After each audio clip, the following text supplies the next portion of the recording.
Hello guys, आज हम पढ़ने वाले हैं PYQ।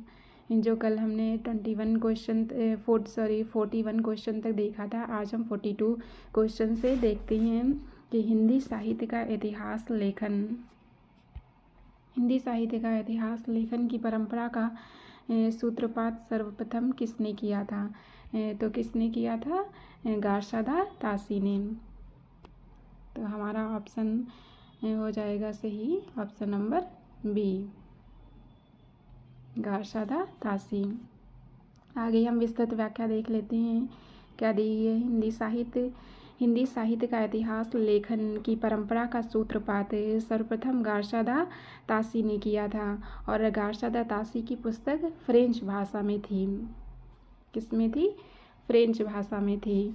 और इनकी पुस्तक का नाम इस्तवार दा लेतेत्तर एंदोई हिंदुस्तान था। यह पुस्तक 2 भागों में प्रकाशित हुई थी और पहला प्रकाशन 1839 में और दूसरा प्रकाशन 1847 में और द्वितीय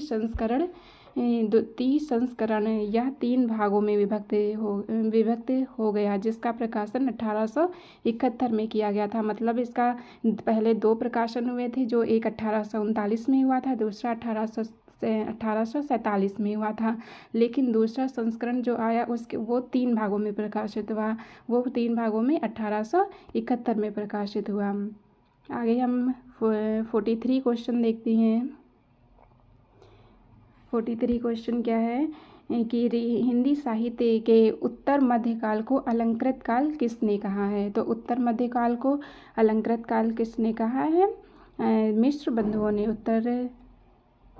उत्तर मध्यकाल को अलंकृत काल मिश्र बंधुओं ने कहा है। आगे हम विस्तृत व्याख्या और रीतिकाल किसने कहा है? आचार्य शुक्ल जी ने कहा है। और रीतिकाल को श्रृंगार काल किसने कहा है? तो विश्वनाथ प्रसाद मिश्र ने कहा है।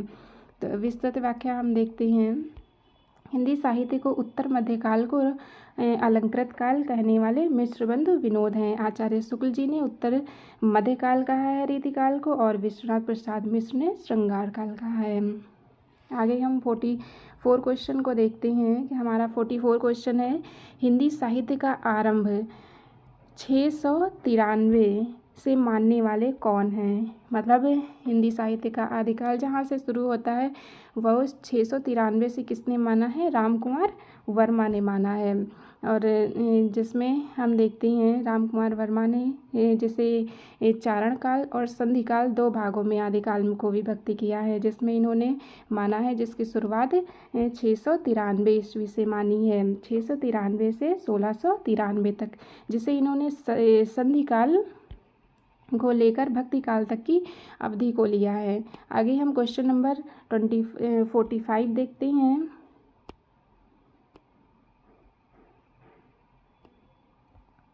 45 क्वेश्चन है हमारा, हिंदी साहित्य का उत्तर मध्यकाल को रीतिकाल किसने नाम दिया है? तो उत्तर मध्यकाल को रीतिकाल किसने कहा है? पहली बात, उत्तर मध्यकाल को रीतिकाल को उत्तर मध्यकाल शुक्ल जी ने कहा है और उस उत्तर मध्यकाल को रीतिकाल आचार्य शुक्ल ने कहा। तो हमारा ऑप्शन नंबर ए सही हो जाएगा।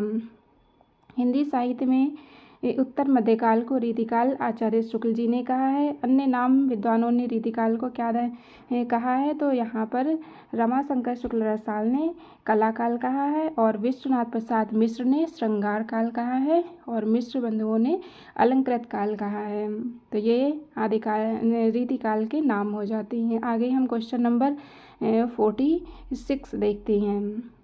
46 क्या है? वर्णानुक्रम अनुसार लिखा गया हिंदी साहित्य के इतिहास का सर्वप्रथम ग्रंथ कौन सा है? मतलब जिसमें वर्णों के अनुसार कवियों को रखा गया है, तो वो हमारा कौन सा है? इस्तवार दा लेतेत्तर एंदोई हिंदुस्तानी किसका है यह ग्रंथ? तो इसमें सबसे पहले वर्ण क्रमानुसार किसने दिया है? इस्तवार दा ललितर एंदुई हिंदुस्तान गार्सादा तासी की पुस्तक है।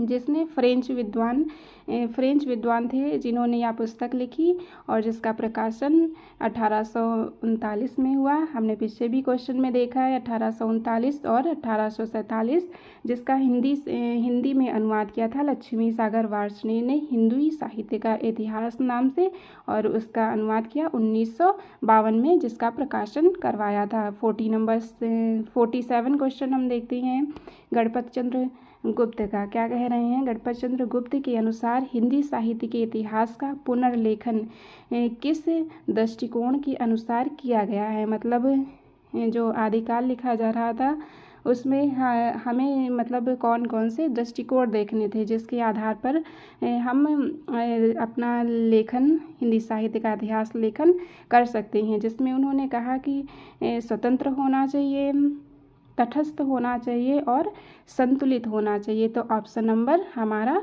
सी सही होगा। देख लेते हैं विस्तृत व्याख्या। गणपत चंद्र गुप्त क्या कहते हैं? हिंदी साहित्य के इतिहास लेखन का पुनर्लेखन स्वतंत्र, तटस्थ, संतुलित दृष्टि से किया जाना चाहिए। यह धातव्य है कि गणपत चंद्र गुप्त जी ने हिंदी साहित्य का इतिहास ग्रंथ हिंदी साहित्य का वैज्ञानिक इतिहास शीर्षक से 2 भागों में प्रकाशित करवाया और इसका प्रकाशन 1965 में हुआ था। क्वेश्चन नंबर 48 है, आचार्य शुक्ल की ऐतिहासिक दृष्टि क्या थी? आचार्य शुक्ल जी की ऐतिहासिक दृष्टि क्या थी? वो किस आधार पर इतिहास की परम लिख रहे थे? तो उन्होंने सबसे पहले युग की परिस्थितियों को प्रमुखता दी थी। उन्होंने क्या कहा था कि अगर हम कोई रचना कर रहे हैं तो उस टाइम की जो युग परिस्थितियां होगी उसी के आधार पर हम उस काल का नाम दे सकते हैं। तो ऑप्शन नंबर बी हो जाएगा। आगे हम देख लेते हैं, ऐतिहासिक दृष्टि युग की परिस्थिति को प्रमुखता दी है और शुक्ल जी के साहित्य इतिहास के प्रति एक निश्चित सुस्पष्ट दृष्टिकोण का परिचय देते हुए युगीन परिस्थितियों के संदर्भ में विकास क्रम की व्याख्या करने का प्रयास किया है। उनका ग्रंथ है हिंदी साहित्य का इतिहास 1929 में, जिसका प्रकाशन हुआ था। क्वेश्चन नंबर हम 47 देखते हैं, हिंदी ऐतिहासिक काल क्रम के अनुसार निम्नलिखित में से कौन सा नामकरण गलत है? मतलब इसमें जो इतिहास में जैसे हिंदी में हम लिखते हैं आदिकाल लिखते हैं, मध्यकाल लिखते हैं, रीतिकाल लिखते हैं, आधुनिक काल लिखते हैं, तो इसमें पूछा जा रहा है कौन सा गलत है, कौन सा नहीं नाम दिया गया है। तो हम देखते हैं रीतिकाल भी है, रीतिकाल भी है और आदिकाल भी है और मध्यकाल भी है, जिसको हम भक्तिकाल कहते हैं। लेकिन संधि काल जैसा कोई भी काल नहीं है। तो हमारा ऑप्शन सही हो जाएगा, ऑप्शन डी। ठीक है, आगे हम देखते हैं 50 क्वेश्चन। हमारा 50 क्वेश्चन है, निम्नलिखित में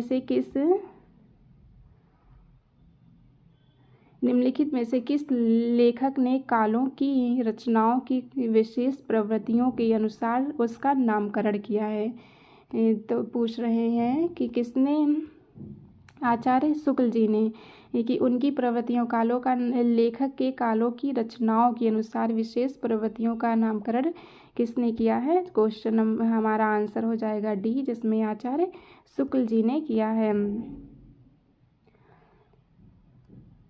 और इन्होंने अपनी हिंदी साहित्य का इतिहास नामक पुस्तक लिखी जो 1929 में प्रकाशित थी, जिसमें इन्होंने विधेयवादी पद्धति को अपनाया है और 900 वर्षों के इतिहास को निम्नलिखित 4 खंडों में विभाजित किया है। तो ये हमारे 50 क्वेश्चन हो जाते हैं। आगे हम 51 क्वेश्चन देखते हैं।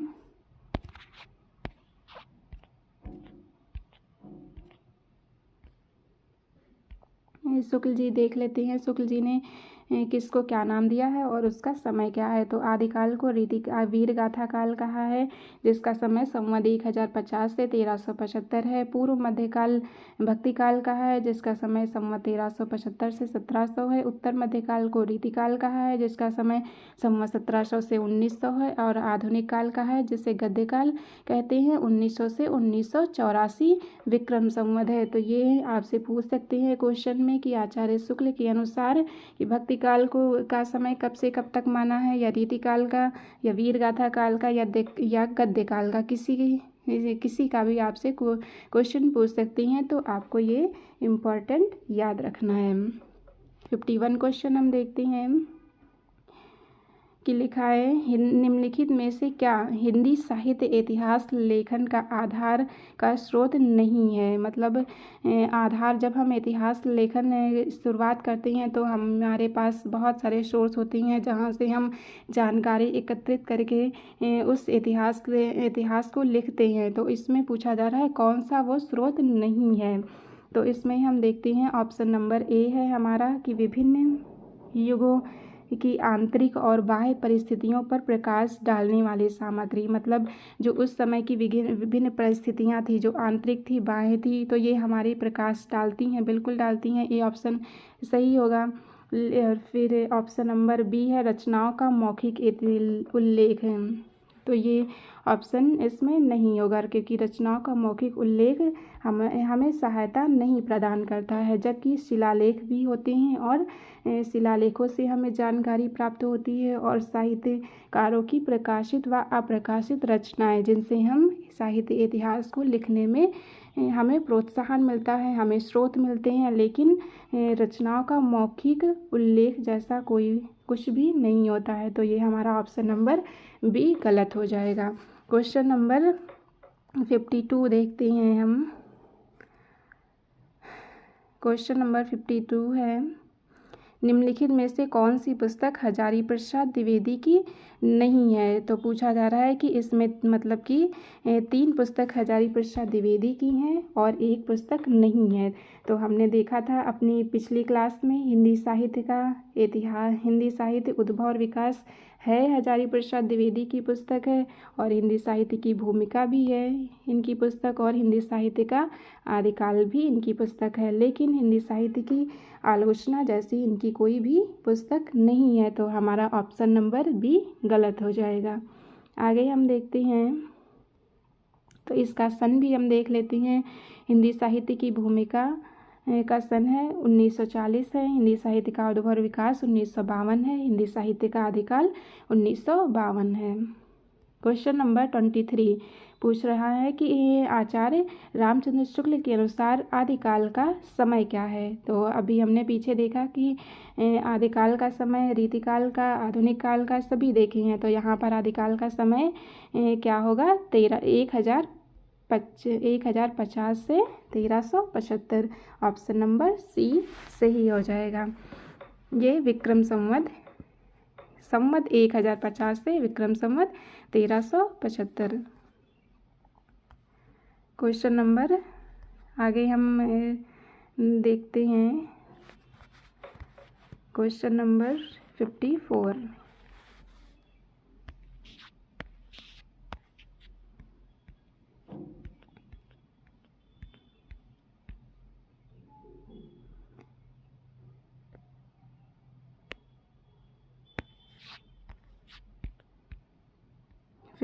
क्वेश्चन नंबर है हमारा इस्तवादाला लेत्रेतर एंदुई एंदुस्तानी नामक ग्रंथ किस भाषा में लिखा गया। तो अभी हमने पीछे देखा था यह पुस्तक किसकी थी, गार्शदा तासी की थी, और वो तासी फ्रेंच भाषा में अपनी पुस्तक लिखते थे। तो ये ऑप्शन नंबर इसमें हो जाएगा डी। ठीक है, आप इसको याद रखेंगे। आगे हम विस्तृत व्याख्या भी देख लेते हैं कि इस्तवादाला लेत्रेतर एंदुई एंदुस्तानी नामक ग्रंथ फ्रेंच भाषा में लिखा गया। इस पुस्तक के लेखक गार्शदा तासी हैं। यह पुस्तक 2 भागों में विभक्त है, जिसका प्रकाशन वर्ष 1839 और 1847 में हुआ है। यह पुस्तक द्वितीय संस्करण 3 भागों में विभक्त हुआ, और जिसका प्रकाशन 1871 में हुआ है। और इसमें हिंदी उर्दू के अनेक कवियों का विवरण अंग्रेजी वर्णक्रम के अनुसार इन्होंने दिया है। किसे? अंग्रेजी वर्णक्रम के अनुसार। आगे हमारा मिलान वाला क्वेश्चन है, इसको हम देख लेते हैं लिखा है, सूची फर्स्ट में अंकित नामों को सूची सेकंड में अंकित साहित्य इतिहासकारों के साथ सम्मिलित कीजिए। मतलब ये नाम दिए गए हैं और ये जो लेखक हैं वो दिए गए हैं, तो इसको किसने क्या माना है। तो हम सबसे पहले देखते हैं सिद्ध सामंत काल। सिद्ध सामंत काल किसने कहा है? राहुल शंकराचार्य ने कहा है। चारण काल कहा है, ग्रियर्सन ने कहा है, और प्रारंभिक काल कहा है मिश्र बंधुओं ने, और आदिकाल हजारी प्रसाद द्विवेदी ने कहा है। तो ये हमारा कौन सा आंसर सही हो जाएगा? ए का फोर्थ हो जाएगा और 2 का थर्ड हो जाएगा। ए का फोर्थ, 2 का थर्ड, ऑप्शन नंबर सी सही हो जाएगा। आगे हम देख लेते हैं। तो ये हमने अभी देखा, सिद्ध सामंत काल राहुल शंकराचार्य ने कहा है, और चारण काल ग्रियर्सन ने कहा है, और प्रारंभिक काल मिश्र बंधुओं ने कहा है, आदिकाल हजारी प्रसाद द्विवेदी ने कहा है। क्वेश्चन नंबर 56 है, हिंदी के प्रारंभिक काल को आदिकाल नाम देने वाले कौन हैं? तो आदिकाल अभी हमने जस्ट ऊपर देखा है, आदिकाल किसने कहा है? हजारी प्रसाद द्विवेदी ने। प्रारंभिक काल को आदिकाल हजारी प्रसाद द्विवेदी ने कहा है। तो आदिकाल के हम नामकरण देख लेते हैं, किसने क्या क्या नाम दिए हैं आदिकाल को। जिसमें है चारण काल ग्रियर्सन ने कहा है, और चारण और संधि काल रामकुमार वर्मा ने कहा है। प्रारंभिक काल मिश्र बंधुओं ने कहा है। बीज वपन काल महावीर प्रसाद द्विवेदी ने कहा है। वीर गाथा काल आचार्य शुक्ल जी ने कहा है। संधि व चारण काल रामकुमार वर्मा ने कहा है। सिद्ध सामंत काल राहुल शंकराचार्य ने कहा है। तो ये क्वेश्चन हमारे हो जाते हैं 56 से 57 क्वेश्चन देखते हैं।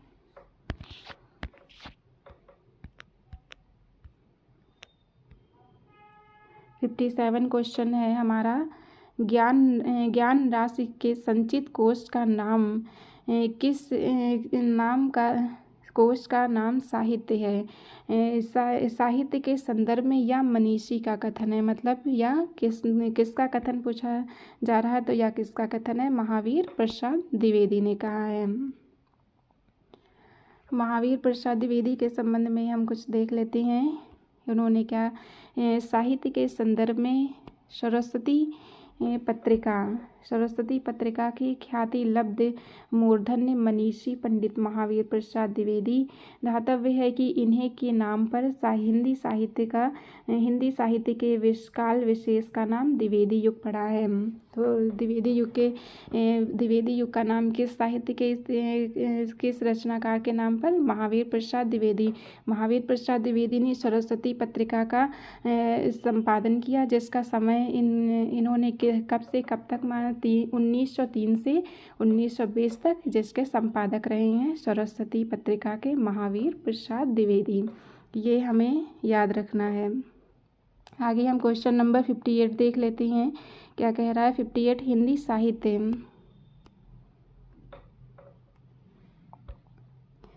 हिंदी साहित्य के इतिहास का काल विभाजन करने वाले प्रथम इतिहासकार कौन हैं? तो अभी हमने पीछे देखा है, सबसे पहले हिंदी साहित्य का इतिहास किसने लिखा था?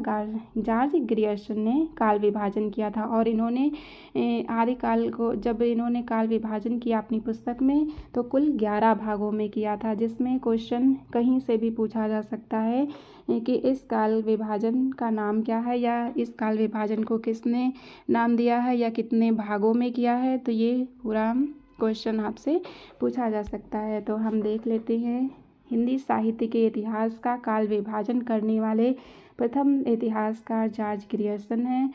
ग्रियर्सन ने अपने इतिहास में केवल प्रवृत्तिगत काल विभाजन किए हैं, मतलब इन्होंने प्रवृत्ति के आधार पर काल विभाजन किए हैं, जिसमें इन्होंने आदिकाल को चारण काल कहा है, जिसका समय 700 से 1300 माना है। दूसरा, इनको 15वीं शताब्दी का धार्मिक पुनर्जागरण कहा है। जिस टाइम हमारा भक्ति काल की शुरुआत होती है, तो उस टाइम वो कहते हैं कि 15वीं शताब्दी का धार्मिक पुनर्जागरण। और जायसी की कविता जैसी ने पद्मावत की रचना की थी, और उस टाइम को इन्होंने जायसी की प्रेम कविता कह दिया है। भाग 4 में है कि कृष्ण का भक्त ब्रज का कृष्ण संप्रदाय। जो कि ये 15वीं शताब्दी 16वीं शताब्दी के बीच में ही आता है। और आगे हम देखते हैं 5वां कहती हैं मुग़ल दरबार, और 6ठा नाम देती हैं तुलसीदास, और 7वां नाम देती हैं रीति काव्य, 8वां नाम देती हैं रीतिकाल के अन्य परिवर्तित आचार्य। 9वां है 18वीं शताब्दी का 18वीं शताब्दी, जहाँ पर हमें फोर्ट विलियम कॉलेज की स्थापना देखने को मिलती है। खड़ी बोली का प्रचार प्रसार होने लगता है 18वीं शताब्दी से। आगे हम देखते हैं 10वां है कंपनी के शासन में हिंदुस्तान, और 11वां है महारानी विक्टोरिया के शासन में हिंदुस्तान। तो ये काल विभाजन आपको याद रखने हैं। किसने दिए हैं? ग्रियर्सन ने। और कितने भागों में? कुल 11 भागों में। और ये भागों के आपको नाम भी याद रखने हैं। आगे हम देख लेते हैं क्वेश्चन नंबर 57 कि आचार्य 59 रामचंद्र शुक्ल ने वीर गाथा काल को आदिकाल किसने कहा है? मतलब यहाँ पर क्वेश्चन हमारे बन जाएंगे 2। एक तो पहले रीतिका आदिकाल को शुक्ल जी ने वीर गाथा काल कहा है, और दूसरा है कि आदिकाल किसने कहा है? तो आदिकाल किसने कहा? हजारी प्रसाद द्विवेदी ने कहा है। यहाँ पर हमें पता चल जाता है कि शुक्ल जी ने आदिकाल को वीर गाथा काल कहा है, और आदिकाल हजारी प्रसाद द्विवेदी ने कहा है। 59 क्वेश्चन हो जाता है हमारा।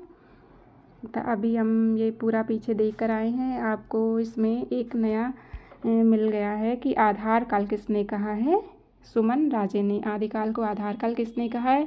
सुमन राजे ने। और आदिकाल को अपभ्रंश काल किसने कहा है? बच्चन सिंह ने कहा है। आदिकाल को अपभ्रंश काल किसने? बच्चन सिंह ने कहा है। तो आप इसको याद रख सकते हैं।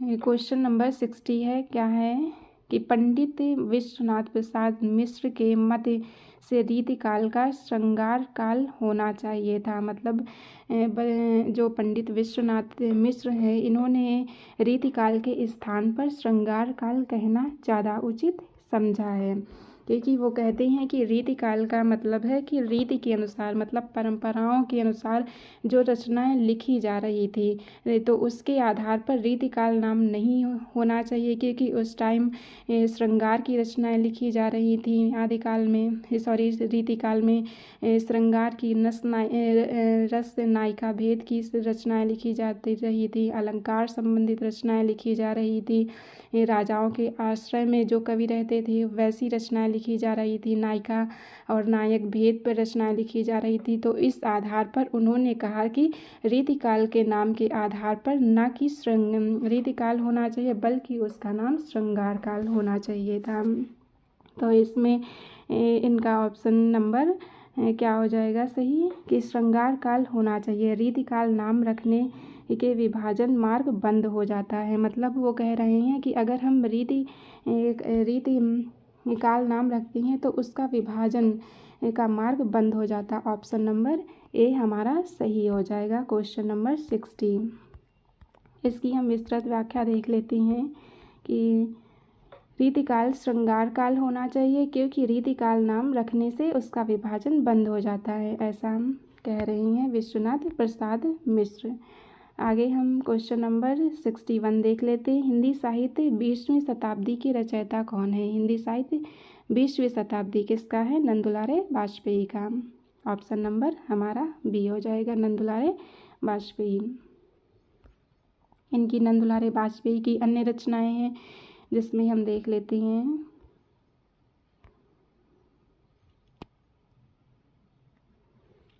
जयशंकर प्रसाद आधुनिक साहित्य, प्रेमचंद्र है, महाकवि सूरदास है, महाकवि निराला है, नई कविता है, कवि सुमित्रानंद पंत है, रस सिद्धांत इनकी बहुत इंपॉर्टेंट रचना है। हिंदी साहित्य के नए प्रश्न, रीति और शैली भी इम्पॉर्टेंट है आदि।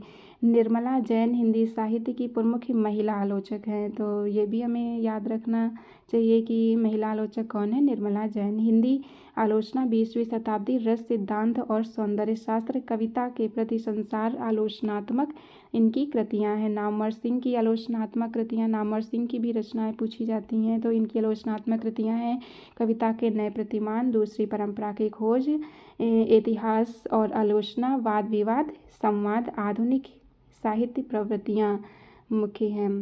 आगे हम क्वेश्चन नंबर देख लेते हैं। 62 हमारा है, कविता कौमुदी के संग्रहकर्ता कौन है? तो संग्रहकर्ता कौन है कविता कौमुदी के? ऑप्शन नंबर डी हमारा हो जाएगा रामनरेश त्रिपाठी ने। रामनरेश त्रिपाठी ने कविता कौमुदी का संग्रह किया है, जिसमें 15,000 गीतों का संग्रह किया है और जिसमें विविध विविध काव्य के रूप लिखे गए हैं। सोहर है, कजरी है, विरह गीत है, विवाह गीत है, विदाई गीत आदि शामिल हैं। रामनरेश त्रिपाठी स्वच्छंदतावादी कवि थे, मतलब स्वच्छंदतावादी यानी छायावाद काल के युग के कवि थे। और जिसमें इनकी रचनाएं हैं मिलन है, पथिक है और स्वप्न है। 3 काल्पनिक खंड काव्य लिखे हैं। कविता कौमुदी का शीर्षक 8 भागों में विभाजित है। ये आपको याद रखना है कितने भागों में? 8 भागों में। क्वेश्चन पूछा जा चुका है कि कविता कौमुदी के शीर्षक कितने भागों में है? 8 भागों में है, और जिसमें ग्राम गीतों, उर्दू, बांग्ला और संस्कृत कविताओं का संकलन एवं संपादन किया है। कि कौन कौन सी भाषाएं थी? 3, उर्दू, बांग्ला और संस्कृत। आगे हम क्वेश्चन नंबर 63 देख लेते हैं। मिश्र बंधुओं में शामिल नहीं है कौन सा? मतलब इसमें 3 मिश्र बंधु जो मिश्र बंधु में शामिल हैं, लेकिन एक हैं जो मिश्र बंधु में शामिल नहीं है। तो वो कौन है? केशव बिहारी जैसे कोई शामिल नहीं है, जबकि गणेश बिहारी, श्याम बिहारी, सुखदेव बिहारी तीनों ही शामिल हैं। आगे हम देख लेते हैं। मिश्र बंधुओं के अनुसार हिंदी का प्रथम गद्य लेखक कौन है? तो मिश्र बंधु ने पहला गद्य लेखक किसको माना है? गोरखनाथ को माना है। ऑप्शन नंबर हमारा हो जाएगा बी, गोरखनाथ को माना है। आगे हम देख लेते हैं गोरख बानी का संपादन। इम्पॉर्टेंट है, ये पूछा जा सकता है कि गोरख बानी का संपादन किसने किया था? तो पीताम्बर दत्त बड़ाथवाल ने गोरख बानी का संपादन किया था।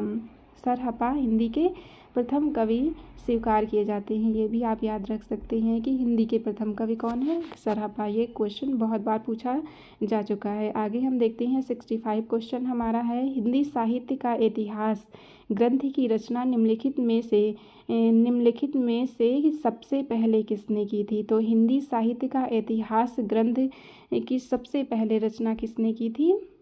शिव सिंह सेंगर ने, जिन्होंने हिंदी भाषा में लिखा था। उसके पहले जो ग्रंथ लिखे जा रहे थे वो फ्रेंच में थे, अंग्रेजी में थे, लेकिन हिंदी का पहला ग्रंथ शिव सिंह सेंगर ने लिखा था 1883 में। आगे हम 66 क्वेश्चन नंबर देख लेते हैं। इसकी विस्तृत व्याख्या हम देख लेते हैं 65 क्वेश्चन नंबर की, कि शिव सिंह सेंगर ने सबसे पहले इतिहास ग्रंथ लिखा। उन्होंने 1883 में शिव सिंह सरोज नाम से ग्रंथ का प्रकाशन करवाया था। किसमें?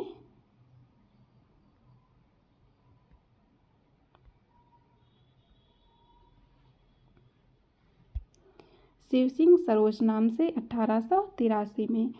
लगभग 1000 यानी 838 कवियों का विवरण दिया है। और ग्रियर्सन ने the modern vernacular literature of northern Hindustan लिखा है, यह 1888 में। मिश्र बंधु विनोद ने 1913 में, और आचार्य शुक्ल जी ने हिंदी साहित्य का इतिहास 1929 में। आगे हम देख लेते हैं क्वेश्चन नंबर 66 हमारा है कि शिव सिंह सरोज का प्रकाशन कब हुआ है? तो अभी हमने ऊपर देखा शिव सिंह सरोज का प्रकाशन शिव सिंह सेंगर ने शिव सिंह सरोज का प्रकाशन 1883 में किया है, लेकिन ऑप्शन में कोई भी 1883 नहीं दिया है, तो ये हमारा क्वेश्चन गलत हो जाता है। अगर हम इसको याद रखेंगे तो ये हमारा हो जाएगा 1883, तो ये आप याद रख सकते हैं। आगे हम देखते हैं 67 क्वेश्चन नंबर है कि निम्नलिखित में से किस रचनाकार ने अपना लेखन गद्य तक ही सीमित रखा है? मतलब किसने काव्य नहीं लिखा है, सिर्फ गद्य ही लिखा है। तो इसमें सब ने लिखा है। रामविलास शर्मा ने भी कुछ काव्य लिखा है, शुक्ल जी ने लिखा है काव्य, नगेंद्र ने भी लिखा है, लेकिन प्रेमचंद्र ने नहीं लिखा। तो हमारा ऑप्शन नंबर सी इससे ही हो जाएगा। आगे हम देखते हैं क्वेश्चन नंबर 68 है। 68 क्वेश्चन है कि सर्वप्रथम अपभ्रंश को पुरानी हिंदी सर्वप्रथम किसने कहा है। तो अपभ्रंश को सर्वप्रथम पुरानी हिंदी किसने कहा है? चंद्रधर शर्मा गुलेरी ने अपभ्रंश को पुरानी हिंदी नाम दिया है। आगे हम इनके कुछ ग्रंथ देख लेते हैं जिसमें लिखा है कछुआ धर्म, मारे सिमोही कुठाव। इनके निबंध इंपॉर्टेंट निबंध है, कई बार क्वेश्चन पूछा भी जा चुका है कि कछुआ धर्म किसका निबंध है या मारे सिमोही कुठाव किसका निबंध है। आगे हम क्वेश्चन नंबर 69 देखते हैं। ये आचार्य शुक्ल का कथन है। उन्होंने अपनी पुस्तक हिंदी साहित्य का इतिहास में प्रकरण 4 में लिखा। क्वेश्चन नंबर है 69 कि जैसे पुराना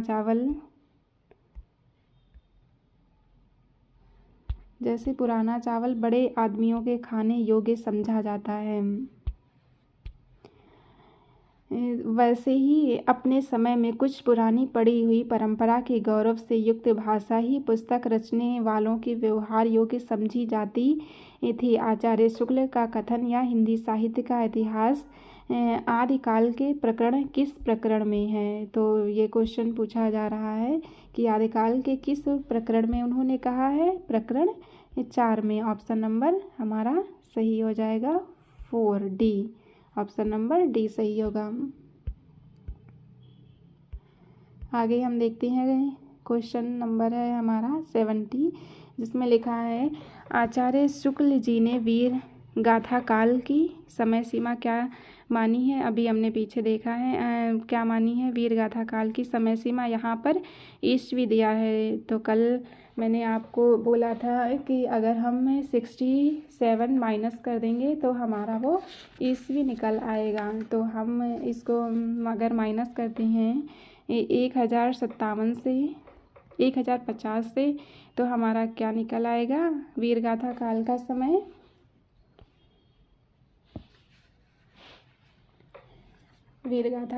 समय निकल आएगा हमारा 1000 से 1350 ईस्वी।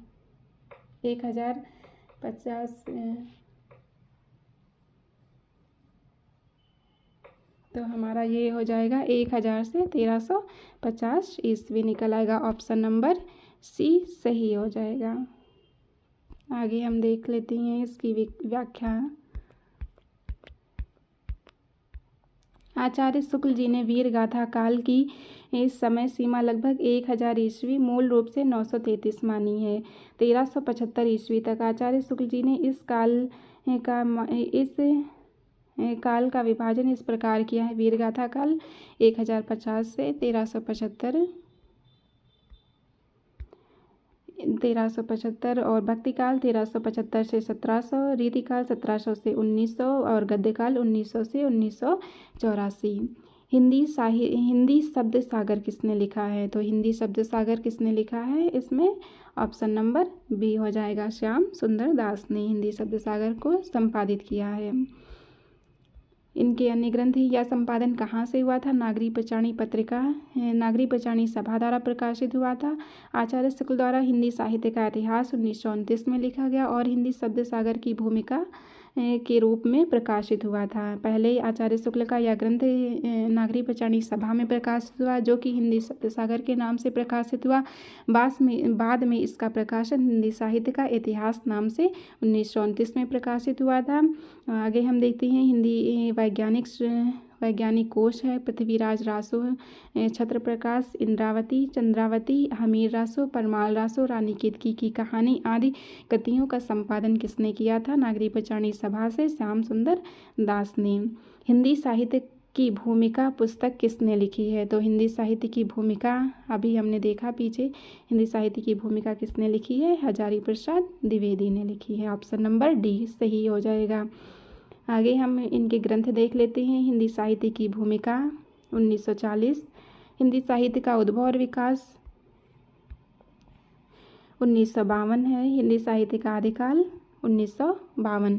हिंदी साहित्य का इतिहास आचार्य शुक्ल 1929 और हिंदी साहित्य का आलोचनात्मक इतिहास रामकुमार वर्मा 1938। हिंदी साहित्य का अतीत जो 2 भागों में प्रकाशित हुआ, पहला भाग 1959 में और दूसरा 1960 में विश्वनाथ प्रसाद मिश्र का।